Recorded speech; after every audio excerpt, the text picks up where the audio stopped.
So good morning students. आज हम शुरू करने वाले हैं क्लास सेवन्थ के लिए। और क्लास सेवन्थ का जो टॉपिक है वो टंग है।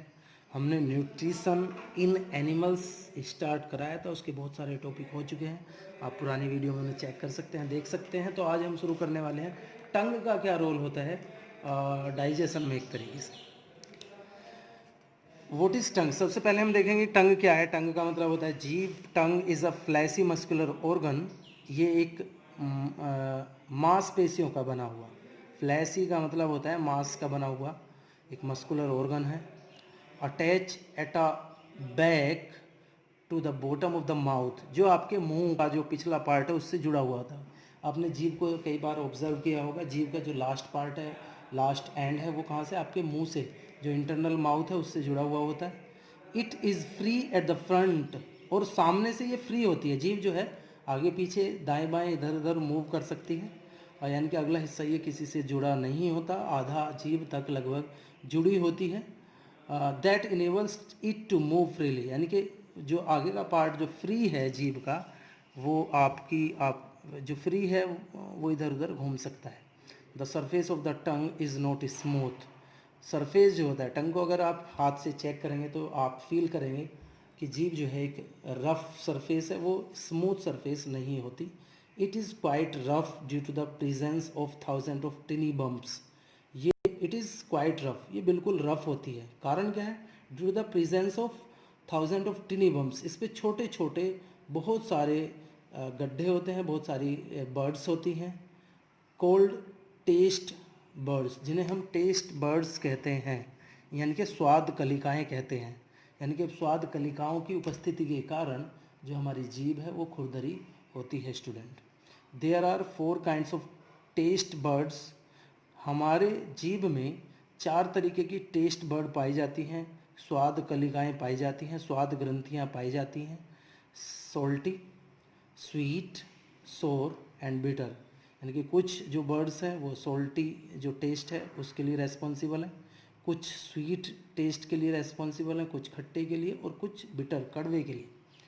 These tastes can be identified in different areas on the surface of the tongue. ये जो स्वाद है, अलग अलग जो स्वाद है, खट्टा, मीठा, कड़वा या नमकीन जो स्वाद है, वो जीभ के अलग अलग भाग से या अलग अलग सरफेस से आइडेंटिफाई किया जाता है। यानी कि वो जो बर्ड्स हैं वो अलग अलग अपना काम करती हैं। इट परफॉर्म द, जैसे ही आप जिस तरीके का भी भोजन खाते हैं उसी तरीके की जो टेस्ट बर्ड्स हैं उनमें से कुछ एंजाइम्स निकलते हैं जो आपके फूड को डाइजेस्ट करने का काम करते हैं। It perform the following functions. जीभ की जो बर्ड्स हैं वो अलग अलग काम करती हैं। It helps in mixing the chew food with saliva. It helps, ये मदद करती हैं मिक्स करने में जो आप भोजन को चबाते हैं। चीव्ड फूड का मतलब होता है चबाया हुआ भोजन। विद सलाइवा, सलाइवा जो होती है यानी कि जो लार होती है वो अच्छे से मिक्स करने में जीभ में हेल्प करती है, क्योंकि जो वो सलाइवा है उसमें बहुत सारे एंजाइम हैं जो आपके फूड को वहाँ पर डाइजेस्ट करने का काम करते हैं। तो जो सलाइवा है उसे मिक्स करने का काम करती है जीभ। It helps us to talk. जीभ जो है बात करने में मदद करती है। जो हम बातें करते हैं, अगर हमारी जीभ प्रॉपरली काम नहीं करती है, कोई प्रॉब्लम जीभ में आ जाती है तो आप उस तरीके से बात नहीं कर पाते। तो जीभ it helps us to talk, बात करने में मदद करती है। It helps in swallowing food, भोजन को निगलने में मदद करती है। जीभ से ही भोजन जो निकला जाता है जीभ की हेल्प से। It helps to detect different tastes of food with the help of taste bud. जो टेस्ट बर्ड्स हैं वो अलग अलग तरीके का जो भोजन हम खाते हैं उसके स्वाद को पहचानने का काम भी जीभ ही करती है। तो अभी हमने देखा कि जीभ का जो हमारे डाइजेस्टिव सिस्टम में क्या रोल है, वो उसकी स्ट्रक्चर कहती है। ये एक मांस के बना हुआ एक ऑर्गन है जो पीछे मुंह से हमारे अटैच होता है, और भाई अगला वाला भाग फ्री होता है। इसमें 4 तरीके की टेस्ट बर्ड्स पाए जाते हैं जिनका अलग अलग काम है। Clear? Now we are going the oesophagus means food pipe. तो फूड पाइप क्या है? मुंह से जैसे ही आप भोजन को swallow करते हैं, निगलते हैं, तो आप देखते हैं कि जो निगलने वाला जो पार्ट है वहाँ से लेकर के और पेट तक यानी कि जहाँ हमारा स्टोमक होता है वहाँ तक एक पाइप जाया हुआ है जिसमें भोजन ट्रैवल करता है, तो it is called food pipe. यानी कि गले से लेकर के स्टोमक तक का जो पार्ट है, जो एक नली है, जो एक ट्यूब है, जो एक पाइप है, इट इज़ कॉल्ड ऊसोफेगस और फूड पाइप। तो स्टार्ट करते हैं, देखेंगे कि क्या क्या इसमें होते हैं चीज़ें। The tongue pushes the food from the mouth toward the pharynx. जो टंग है हमारी, जीभ है, वो पुश कर देती है हमारे भोजन को मुंह से, कहाँ, फेरिक्स में, हमारे गले के द्वारा वो फेरिक्स में पहुंच जाता है। From where it reaches the food pipe.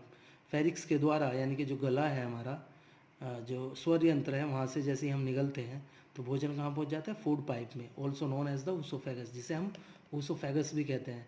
This oesophagus is about 25 centimeter long and lies behind the windpipe. जो ऊसोफेगस है वो 25 सेंटीमीटर लंबा होता है और वो कहाँ तक फैला रहता है, बिहाइंड द वाइंड पाइप। जो वाइंड पाइप है उसके पीछे तक वो फैला रहता है। 25 सेंटीमीटर मतलब एक तरीके से ऊसोफेगस की लंबाई होती है। Food is push down by the movement of the wall of the food pipe. Food को आगे धकेल दिया जाता है किसके द्वारा, by the movement of the wall of the food pipe.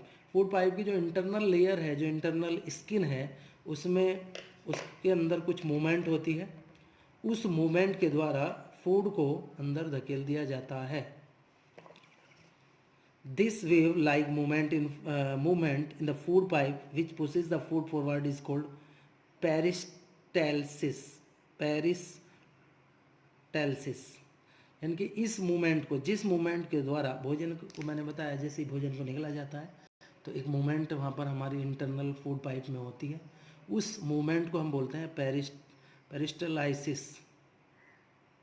और इसके मूवमेंट के द्वारा भोजन अंदर पेट में पहुंच जाता है, स्टोमक तक पहुंच जाता है। Actually this wave like movement take place throughout the alimentary canal and pushes the food downward.